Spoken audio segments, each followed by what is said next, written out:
All right, it's time. Once again, after a hiatus, we are bringing back Suck Chips, Suckadelic Potato Chip Reviews by the Super Sucklord.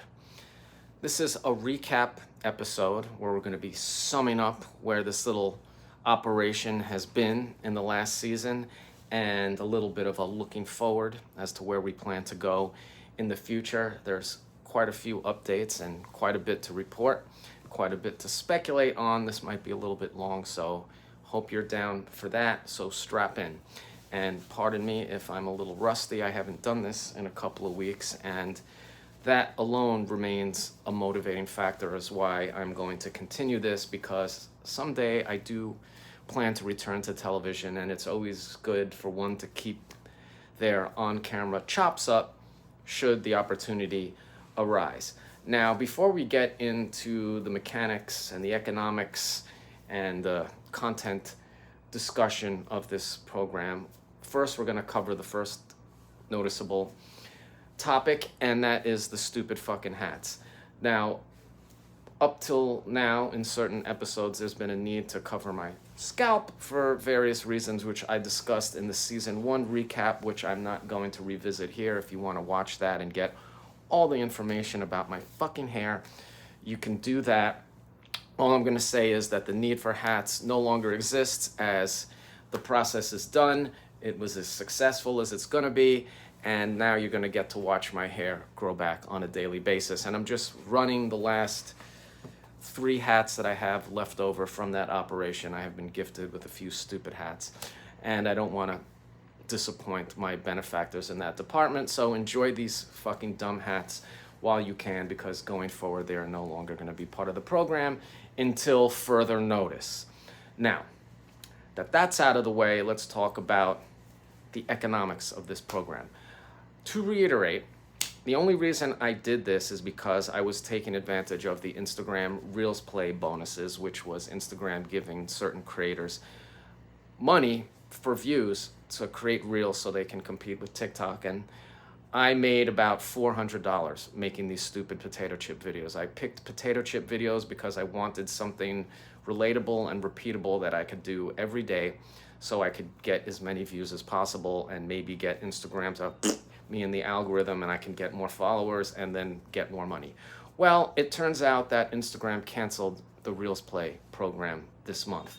One of the reasons why I put this shit on pause is because I was waiting to see if the money was going to come, because there were a few articles on like Gizmodo and a couple of other websites that said that Instagram was going to stop giving cash bonuses to people creating Reels, but that they would honor whatever open tickets that they had going. And I happened to have an open ticket where I had about $150 of estimated bonus waiting for me, and they said that they were going to pay all those open tabs. They didn't.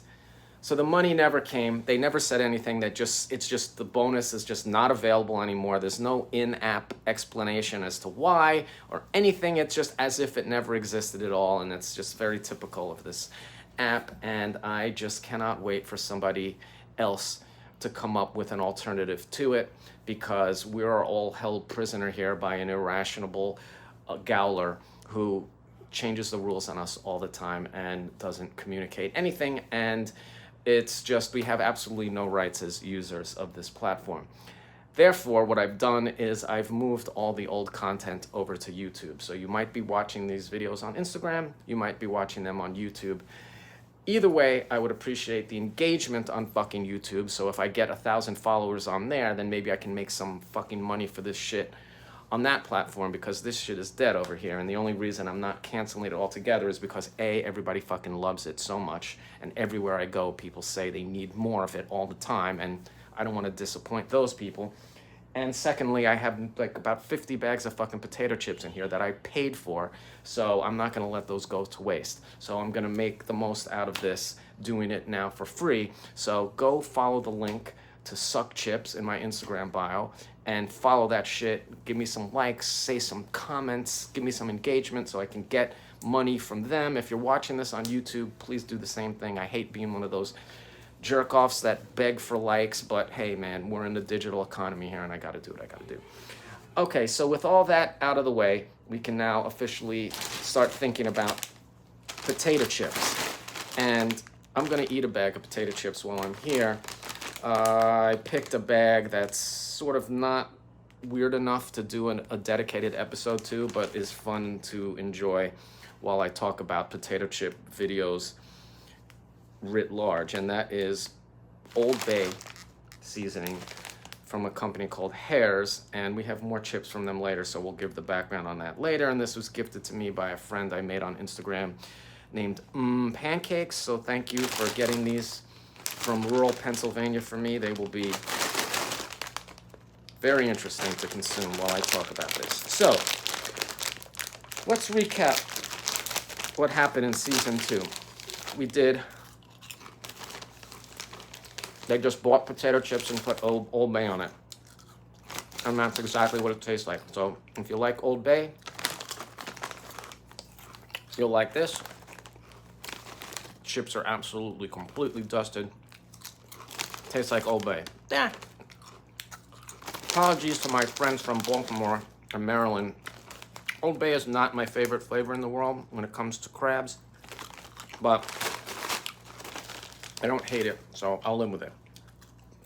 So, season 2, it was more organized, where we did little runs and themes.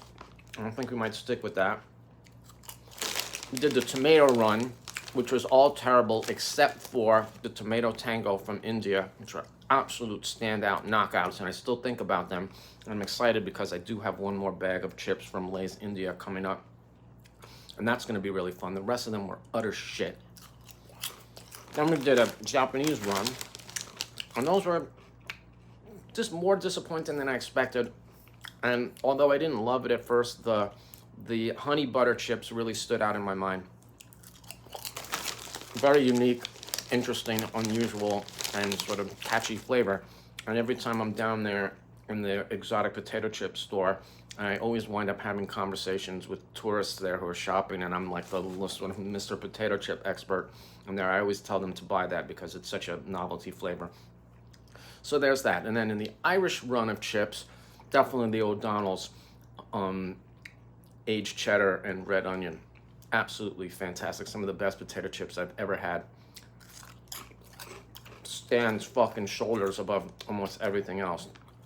Really raises the bar and really shows what can be done with potato chips if you actually give a shit. Then we had the UK chips, which were all pretty terrible and forgettable, except for the pickled onions from Walker's. Those were pretty fucking good, I gotta say. I would have those again.